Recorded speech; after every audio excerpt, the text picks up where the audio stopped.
आखिर इंटेलिजेंस यानी बुद्धिमानी का असली मतलब क्या है? क्या ये सिर्फ एक आईक्यू स्कोर है जो तय कर देता है कि कौन कितना होशियार है? आज की इस चर्चा में हम इन्हीं सवालों की तह तक जाएंगे और समझेंगे कि स्मार्ट होने के असल मायने क्या है।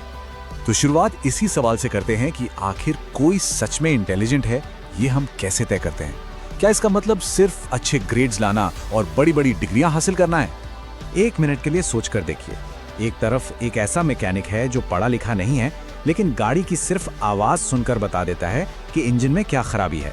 और दूसरी तरफ एक एमबीए मैनेजर है जो अपनी ट्रेनिंग के हिसाब से एक स्टोर को मैनेज करता है। या फिर घर की वो दादी या नानी जो बहुत कम संसाधनों में पूरे महीने का बजट बना लेती हैं। अब सवाल ये है कि इनमें से ज्यादा इंटेलिजेंट कौन है?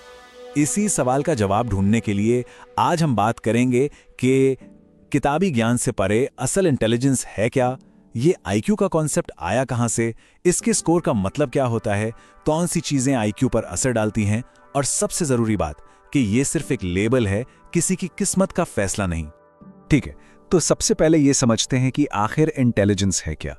देखिए, एक्सपर्ट्स की माने तो ये सिर्फ क्लासरूम में सीखी गई बातों या एग्जाम में अच्छे नंबर लाने तक सीमित नहीं है। इसका दायरा कहीं ज्यादा बड़ा है। तो असली बात यह है कि इंटेलिजेंस रट्टा मारने की ताकत नहीं है। ये तो वो काबिलियत है जिससे हम अपने अनुभव और ज्ञान का इस्तेमाल करके मुश्किलों को सुलझाते हैं, नए हालात में खुद को ढालते हैं और जो भी हमारे पास है उससे बेस्ट नतीजा निकालते हैं। तो फिर सवाल ये उठता है कि क्या दिमाग की इस ताकत को नापा जा सकता है? बस यहीं से आईक्यू का आइडिया सामने आया और यकीन मानिए इसकी कहानी बड़ी दिलचस्प है। मजे की बात यह है कि इसकी शुरुआत 1900 के दशक में बच्चों पर होशियार या कमजोर का ठप्पा लगाने के लिए नहीं हुई थी, बल्कि इसका मकसद था उन बच्चों की पहचान करना जिन्हें पढ़ाई में एक्स्ट्रा मदद की जरूरत थी। बाद में विलियम स्टर्न और लुइस स्टर्मन जैसे साइकोलॉजिस्ट ने इसे और डेवलप किया और वो आईक्यू स्केल बनाया जिसे हम आज जानते हैं। तो आखिर ये आईक्यू स्कोर है क्या और इसे कैलकुलेट कैसे करते हैं? देखिए, इसके पीछे का जो ओरिजिनल फॉर्मूला था वो बहुत ही सिंपल था।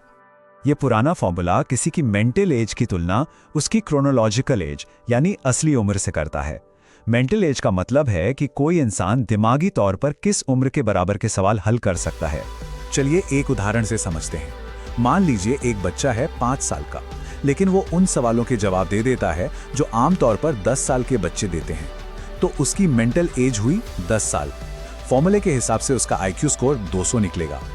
और अगर किसी का स्कोर 100 आता है तो इसका मतलब है कि उसकी दिमागी उम्र और असली उम्र बराबर है। अब इन स्कोर्स को अलग अलग कैटेगरी में बांटा जाता है। जैसे कि आप देख सकते हैं, 160 से ऊपर स्कोर को एक्सेप्शनली गिफ्टेड माना जाता है, लेकिन जो सबसे बड़ी आबादी है वो एवरेज यानी 90 से 110 के बीच आती है। और ये चार्ट इसी बात को बहुत अच्छे से दिखाता है। करीब करीब 50% लोग एवरेज आईक्यू रेंज में आते हैं, और जैसे जैसे हम हाई या लो स्कोर की तरफ जाते हैं, लोगों की संख्या कम होती जाती है। इसे ही बेल कर्व कहते हैं। लेकिन सवाल यह है कि किसी का आईक्यू स्कोर आखिर तय किन चीजों से होता है? सच तो यह है कि ये नेचर और नर्चर यानी कि हमारी पैदाइश और परवरिश का एक मिला-जुला खेल है। हाँ, ये बात तो सही है कि जीन्स का इसमें बहुत बड़ा रोल होता है, लेकिन हमारा माहौल भी उतना ही जरूरी है।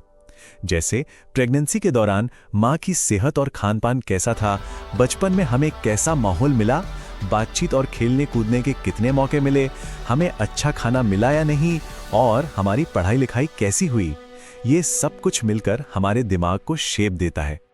और हाँ, आज के डिजिटल जमाने के लिए एक बहुत जरूरी बात, अगर दिमाग को एक्टिव रखने के बजाय लगातार सिर्फ स्क्रीन पर स्क्रॉलिंग चलती रहे या पैसिव तरीके से वीडियो देखे जाएं, तो ये बढ़ते हुए दिमाग के स्ट्रक्चर और फंक्शन पर बुरा असर डाल सकता है। और यही हम इस पूरी बातचीत के सबसे जरूरी हिस्से पर आते हैं। देखिए, आईक्यू टेस्ट सिर्फ एक टूल है, ये किसी की जिंदगी का आखिरी फैसला नहीं है। ये आपकी क्रिएटिविटी, आपकी इमोशनल इंटेलिजेंस या मुश्किलों से लड़ने की आपकी ताकत को नहीं नापता, और ये तो बिल्कुल भी नहीं बता सकता कि कोई इंसान जिंदगी में कितना खुश या कामयाब होगा। आखिर में इस बात को समझना जरूरी है कि आईक्यू सिर्फ एक लेबल है। ये कभी तय नहीं करेगा कि कोई अपनी जिंदगी में कितना सफल होगा। असली बुद्धिमत्ता तो इस बात से झलकती है कि कोई जिंदगी की चुनौतियों और मुश्किलों का सामना कैसे करता है।